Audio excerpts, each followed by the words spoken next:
It just does not get old.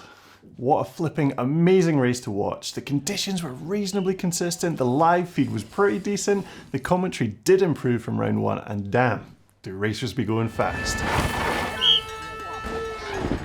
There were many awesome moments during the semi-final and final broadcast today, and I'd love to talk about them for a little bit and see if you were as hyped as I was. Obviously, if you've not seen the live feeds, you can go watch the replays via the links in the description before I spoil things for you. If you don't intend to watch the broadcast, then I guess enjoy the video. Despite drier conditions compared to the qualifying disaster from the prior day, some riders were still caught out by the track. Cade Edwards got offline and found some grease on his semi-final run, which put him on the floor and out of the final. Nina Hoffmann's back wheel tried to overtake her front on that tricky left-hander before the finish on her semi-final, potentially causing further injury to her knee. And we'll get back to that corner in a bit. Chris Philoggene's accidental whip knack on the motorway had me flinching and then smiling when he saved it. Looks like he clipped out when he was twisting to scrub the takeoff and the left foot just floated clean off the pedal. But it was kind of stressful to be a part of it, but it was good to watch. How about Emile Roulette's frame-snapping crash? He hit that tree at ferocious speed and turned that Scot into a knot. I'm sure I wasn't the only person waiting for first place qualifier David Palazzari's semi-run. The pressure of qualifying first can do funny things to people, and his full speed pencil into the first off camber to cartwheel was sensational if not expected. Nina Hoffmann had an oopsie on her run which ended her chances of what may have been a second place finish. She overcooked it into that steep section, got her way too far back while trying to slow down. No injuries, but not the result she was after. It was seriously cool to see Vali Hall figure out her mental game and win qualifying and semi and finals convincingly. She rode with such confidence, composure and style. It was super impressive and really cool to see her winning in front of the home crowd and all her family and friends. It clearly meant a lot to her, and it's impressive seeing her deliver under those conditions. In the men's final, there were a few sick moments that got me jumping as I was watching. Dylan Levesque's gap out that first turn was stunning and took serious commitment and skill for questionable benefit. The slow-mo of Deprella nosediving the crap out of that second tabletop with his teeth gritted and his eyes wide open was beautiful and hilarious in equal measures, and I loved it. Remy Meyer-Smith kicking a flipping tree mid-air and survived. Dakota Norton's hot seat reactions tickle me to a high level. His Lenzerheide reaction to Jordan crossing the line had me in stitches for a good while, and the meme continues with his casual thumbs up and cheesy smile as Ronan Dunn went into the hot seat. It makes me laugh for reasons I don't understand, but I hope there's more in the future.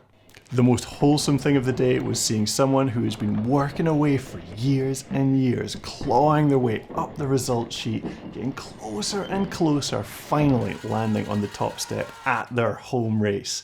Andreas Kolb, take a bow. He's the definition of hard work, determination, and it's always rad seeing genuine, really nice people succeed. So happy for that guy.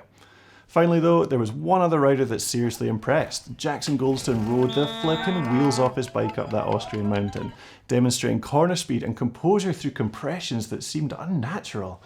It looked like we might be seeing another first-year junior about to win a World Cup, till he blew out that last corner. That last corner again. Let's go to Trackside Ben so you can give some context about why this corner is such a pain in the butt to get good. Thanks, Ben. So I've come to the last major turn of this racetrack here in Leogang for two reasons. One, I've got a broken back. I broke my back. What do you mean by that? My back is broken. What, a vertebrae or what portion? Spinal. And I shouldn't be doing anything too dangerous, and this is really close to the finish, so I didn't have to go hiking all the way up the mountain. And reason two, went down. It always does. Like this is the corner that Vali crashed at 2 years ago, maybe 3 years ago, where she was going to win her first World Cup and binned it in this final turn. And I'm back again, talking about this turn again, because it just keeps happening. This corner is a race ender. So quite a few people had issues on this corner, and I'm not going to go into all of them because my memory is not that good, but Nina Hoffman crashed in the semi-finals in this corner, tweaking her already injured knee, which may have played into her race run in finals. Marine also had a washout, can't remember if it was race or final or semis. Rachel Allerton had a big mistake in this corner, and I do feel like a lot of that was due to fatigue because she was tired. You can definitely see how not having your fitness to the level you want can really play into your racing and make things actually a little bit dangerous. But finally, the big mistake I saw in this corner that interested me was Jackson Goldson on his insane run, which as I was watching it looked like it could be a race winner. He washed out in this corner, saved it really well, and then motored on down to the finish, finishing about 0.9 off of eventual winner Andreas Kolb. And that got me thinking, how much time did he lose? We will find out, but first of all, let me explain why this corner is so flipping nails and why most normal riders probably would not be able to ride this. It's a tricky one. So you come in off the road at the top. It's super steep, super narrow, loads of loose rocks kicking about, rolling all about the place. And then you've got to do a drop, which when you look at it, it's only a couple foot high, but because it's so steep, by the time you land, you've dropped about maybe 5 foot. A 5 foot drop's, that's easy. Downhill I can do that, no problem. But you're landing on this stuff. Look at all this stuff.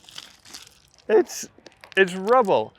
And you've got a 90-degree left-hander that you have to do. So you have to land on the brakes, you have to have your weight position perfect, and you have to get into a tire width rut. If you miss that rut, I mean, it's game over. Like the dirt in here is like powder. It's rubble and powder. Look at this.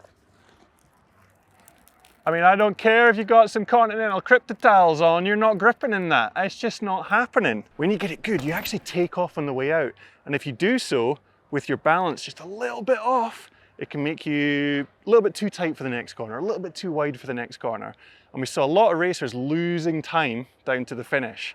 They'd be like, they're coming in, they're on pace, they're gonna do it, they're gonna do it. And suddenly they just lose time in this final straight. And it was because they'd be a little bit offline down this final bit. Super hard to do well, but if you get it good, you're on balance, you get on the power early, that's how you finish well on this track.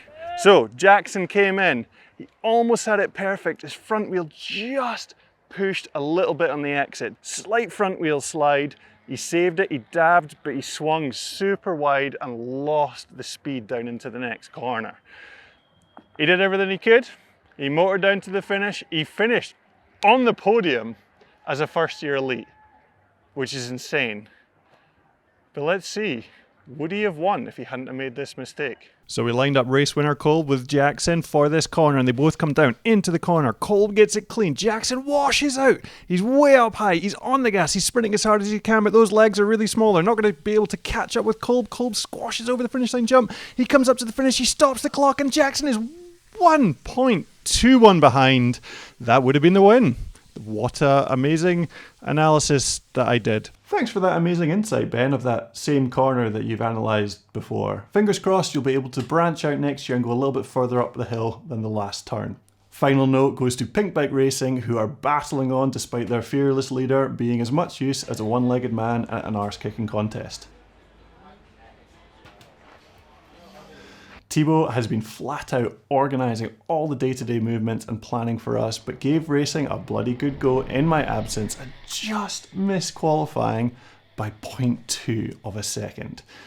Next time, my poulet. Wyatt, in his mission to show everyone what he's made of, did the classic first-year junior tactic of going at a furious pace and falling over in his quali. The wind did catch him out, but we're going to work on his approach and mindset so he can build some consistency.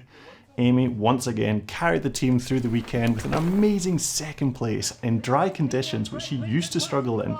Big improvements for her, and she's now sitting third in the overall, which is rad. And that is it from Pinkbike here in Leogang. We will be going to Val de Soleil in a couple weeks, and we will see you there.